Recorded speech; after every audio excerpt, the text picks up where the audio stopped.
बघा इथं आपल्याला without using calculator prove that sine 420 degree into cos 30 degree plus cos minus 300 degree into sine minus 330 degree. ठीक आहे. आता इथं एल एच एस घ्या. L H S equals to काय sine 420 degree into cos 390 degree plus cos minus 300 degree into sine minus 330 degree. ठीक आहे. मग आता एकाचा अँगल फाइंड आउट करायचं. मग सगळ्यात पहिले आपण काय करू आता साइन 420 डिग्री घेऊ. Sine 420 degree. ठीक आहे. मग आता साइन 420चा जर आपण टर्मिनल जर ड्रॉ केला तर बघा तो कुठे येतो एकदा.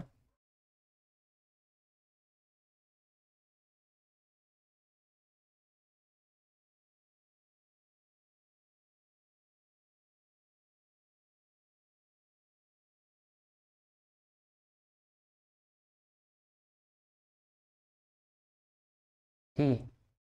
मग बघा मी इथं क्वाड्रंट सिस्टीम ड्रॉ करतोय.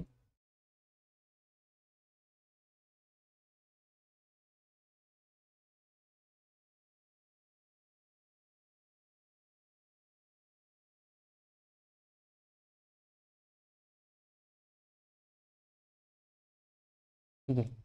आता आपल्याला काय करायचं 420 डिग्री. तर बघा 420 आहे 360 पेक्षा जास्त आहे म्हणजे एक रोटेशन तर कम्प्लीट होणारच आहे. प्लस 360 प्लस 40 400 होतं प्लस 20 म्हणजे 40 प्लस 20 60.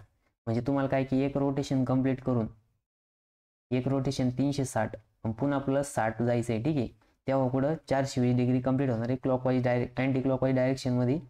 का कारण की आपल्याला अँगल किती दिलेला आहे कितीच दिला आहे 420चं दिलेलं आहे. ठीक आहे.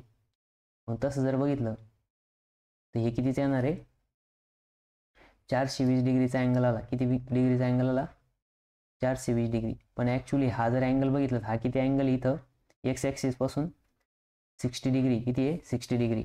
म्हणजे याचा अर्थ काय आहे की साइन 420 डिग्री इक्वल्स टू आता इथं काय ऑल पॉझिटिव्ह आहे. ऑल पॉझिटिव्ह असल्यामुळं साइन पॉझिटिव्ह प्लसच साईन राहणार प्लस साइन 60 डिग्री आणि साइन 60 डिग्री किती आहे √3/2 म्हणजे साइन 420 काय आलं प्लस साइन 60 आलं आणि त्याची व्हॅल्यू काय येते √3/2 येते. आता नेक्स्ट आहे बघा कॉस 390. ठीक आहे. आता कॉस 390 मग कॉसचा अँगल बघा. मग कॉसचा अँगल कुठे येतो ते बघायचं आधी. मग कॉस जर आपण इथनं स्टार्ट केलं कुठून सपोज आता बघा 390 दिलेले म्हणजे प्लस आहे पॉझिटिव्ह पासून सुरुवात करायचं. 390 हे 360 पेक्षा जास्त आहे. ठीक आहे. पण 360 पेक्षा जास्त आहे म्हणजे इथून इथपर्यंत आपण एक रोटेशन जर कंप्लीट केलं हे किती आलं 360 आणि पुन्हा आपल्याला 390 पर्यंत जायचं आहे म्हणजे 30 डिग्री पुढे एक्स्ट्रा जावं लागलं. काय करावं लागेल 30 डिग्री एक्स्ट्रा अँगल रोटेट करावं लागेल.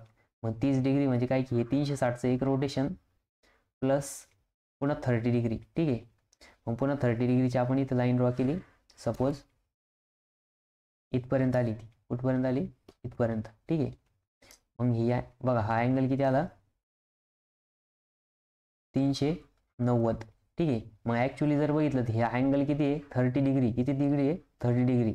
म्हणजे याचा अर्थ काय झाला कॉस 390 जो आहे आता बघा फर्स्ट क्वाड्रंटमध्ये आला. फर्स्ट क्वाड्रंटमध्ये आल्यामुळे प्लस साईन आणि कॉस 30 मग कॉस 30 काय राहतं √3/2 राहतं. ठीक आहे. म्हणजेच काय आहे की कॉस 390 हे √3/2 आलं प्लस साईन. आता नेक्स्ट काय बघायचं आपल्याला कॉस. मग आता बघा cos minus 300 cos minus 300 degree equals to आता मायनस 300. ठीक आहे. आता 360 पेक्षा जास्त नाही 300 फक्त. मग इकडच्या बाजूने इथून जर इथपर्यंत आलो आपण तर हे झालं 270. 270 प्लस 30 म्हणजे ते इथपर्यंत आलं. आणि ॲक्च्युली जर हा अँगल जर बघितला तर हा अँगल किती आहे 60 आहे. किती आहे 60 आहे. म्हणजेच कॉस 300 मायनस 300 जो आहे तो 60च्या इक्वलमध्ये येणार आहे. फर्स्ट क्वाड्रंटमध्ये कॉस राहतो पॉझिटिव्ह आणि कॉस 60 मग कॉस 60 काय येणार आहे √3/2 येणार आहे. ठीक आहे. त्याच्यानंतर नेक्स्ट अँगल आहे साईन 330. नेक्स्ट अँगल कोणचा आहे? Sine minus 330 degree. आता बघा इथपर्यंत 300 होतं, अजून 30 डिग्री जर ॲड केलं तर इथपर्यंत येणार, म्हणजे इकडनं पण किती तो साईन 30 डिग्री, इकडनं किती आहे मग त्याला प्लस साईन 30. ठीक आहे, मग साईन 30 काय येतं 1/2 येतं. काय येतं 1/2. आणि इथं चुकलं बघा, कॉस 60 किती राहतं 1/2 राहतं. कॉस 60 किती राहतं 1/2 राहतं. ठीक आहे, बघा साईन 60 √3/2, कॉस 30 √3/2, कॉस 60 डिग्री 1/2 आणि साईन 30 डिग्री 1/2. मग आता याला काय करायचं, फॉर्म्युल्यामध्ये पुट करायचं. बघा मग आता इथं LHS इक्वल्स टू LHS काय आपली LHS इक्वल्स टू साईन 420 काय आलं √3/2 आलं इंटू कॉस 390 म्हणजेच काय आलं √3/2 प्लस कॉस 300 डिग्री काय आलं 1/2 इंटू साईन मायनस 330, मग हे किती आलं 1/2. मग इथं जर बघितलं √3 इंटू √3 3 आणि 2 इंटू 2 4 प्लस आता 1 इंटू 1 1/4. मग बघा इथं काय येणार आहे, डिनॉमिनेटर सेम आहे म्हणजे 4/3 प्लस 1. मग 3 प्लस 1 किती येणार आहे 4 आणि इक्वल्स टू 4 म्हणजे 4/4 येणार आहे 1. मग हेच आपल्याला प्रूव्ह करायचं होतं. Hence equals to RHS. मग लास्टला लिहायचं ॲज इट इज लिहायचं. ठीक आहे, याला आपण वरती आपण काय रफ वर्क केलेलं आहे, हे तुम्ही पेपरमध्ये करायचं नाही, म्हणजे साईडला करायचं, तुमच्या अंडरस्टँडिंगसाठी तुम्हाला समजायला पाहिजे. ठीक आहे, म्हणून मग बघा इथे येणार साईन 420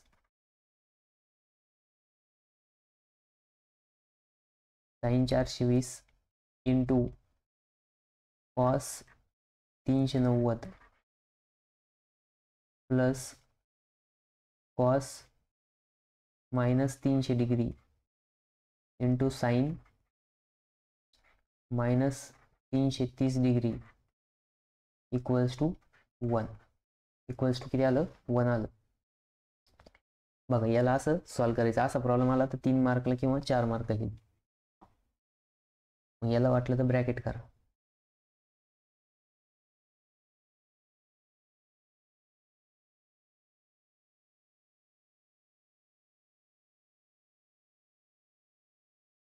ठीक आहे.